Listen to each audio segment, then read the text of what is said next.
Сәлем достар. Менің есімім Айлуна. Мен 5 жастамын. Мен сендерге жеміс пен көкөніс туралы айтамын. Көкөніс пен жеміс біздің денсаулығымызға өте пайдалы тағамдар. Көкөніске сәбіз, баклажан, қияр,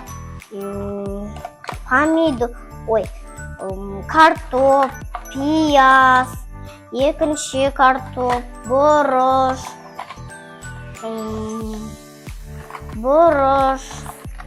сарымсақ,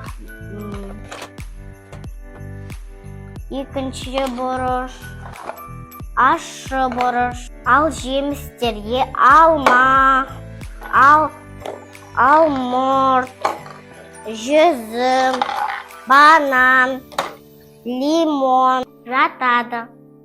Банан дәмді, мен бананды жеп көрдім. Мен бананды өте жақсы көрем. Балалар, бананды сендер жеп көрдіңдер ма? Алма дәмді өте.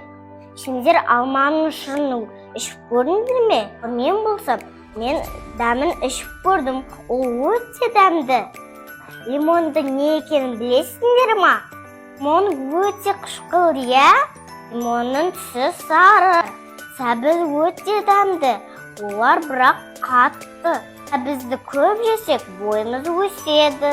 Бұрышты менің анам тағамдарға қосады.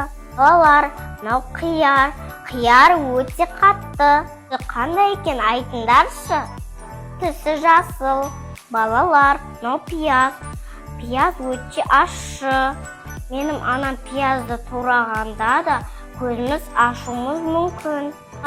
Көкөніс пен жеміс бізге шынымен де пайдалы. Сендерде дәмін көріңдер. Балалар, кездескенше. Сендерді жеп, аман сау болайық.